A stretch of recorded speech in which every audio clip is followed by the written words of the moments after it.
समय की बात है, एक माँ के 3 बेटे और बहुएं थीं। अब वह तीनों बेटे को बुलाकर कहती हैं कि अब हम दोनों ही तुम तीनों बेटों के साथ बारी बारी रहेंगे। जो भी तुम रूखी सूखी रोटी दोगे हम खा लेंगे। हम पहले बड़े बेटे बहू के पास जाते हैं, कुछ दिन बड़ी बहू का सुख भोग लेते हैं, मंझली के घर आकर उसके घर का सुखी जीवन देख लेंगे।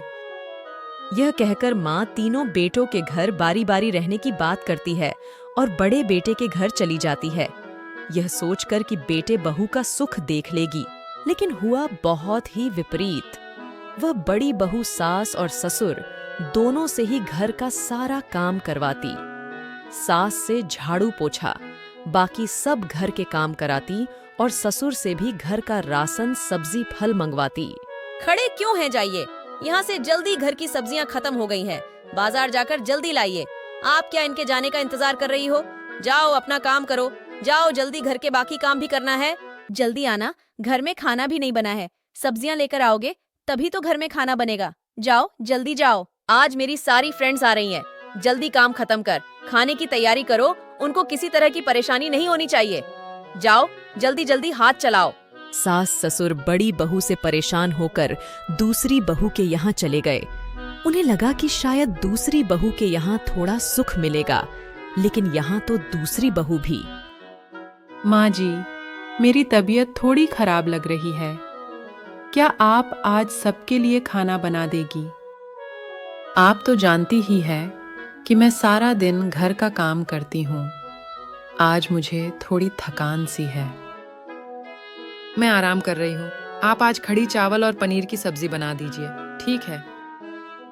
माँ बहुत दुखी हो चुकी थी और वह किचन की ओर चले गई।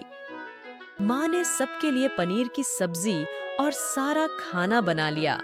अब वह सोचती है कि उसे अब बड़ी बहू और मझली बहू दोनों के पास दोबारा नहीं जाएगी। ऐसा सोच वह अपने तीनों बेटों को बुलाया। अब हम दोनों ही छोटे बेटे के यहाँ रहने जा रहे। वह छोटी बहू के हाथ का खाना खाने का मन है। अब हम तुम दोनों बेटों के घर कभी भी नहीं आएंगे। यह कहकर वह छोटे बेटे के साथ चले जाते हैं।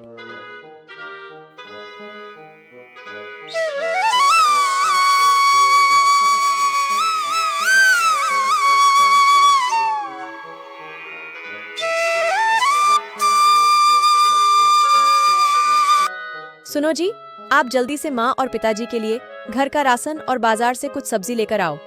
मैं बाकी सब घर के काम कर लेती हूँ।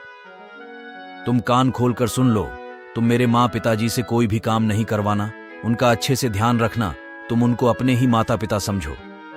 माँ पिताजी आप आराम करो, मैं जल्दी बाजार से फल बेच घर का राशन और सब्जी ले आता हूँ। मोहन काफी गरीब था। वह फल बेचकर अपने घर का पालन पोषण करता था। मोहन फलों को बेचने निकल पड़ता है और शाम तक फल बेचकर घर का राशन और सब्जी ला लेता है। उसका काम धीरे धीरे बढ़ने लगता है।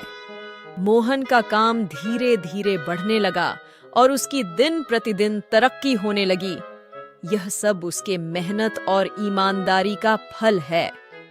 माँ पिताजी के आशीर्वाद से मोहन के फल का व्यापार बढ़ गया और उसके दोनों भाई और भाभियां उनसे मिलने घर आते हैं और सास ससुर से माफी मांगने लगते हैं। तुम लोग क्यों आए हो? यहाँ चले जाओ, यहाँ से अपनी शकल भी मत दिखाना, जाओ यहाँ से। तुम बच्चों ने हम दोनों का बहुत दिल दुखाया है। अब हम छोटे बेटे बहू के साथ ही रहेंगे। तुम लोग यहाँ से चले जाओ, तुमको हमने पाला, बस यही हमारी गलती थी। हमसे कभी मिलने मत आना, हमारा एक ही बेटा है। अब यहाँ से जाओ, खुश रहो। हम माता पिता किसी बच्चे का बुरा नहीं चाहते।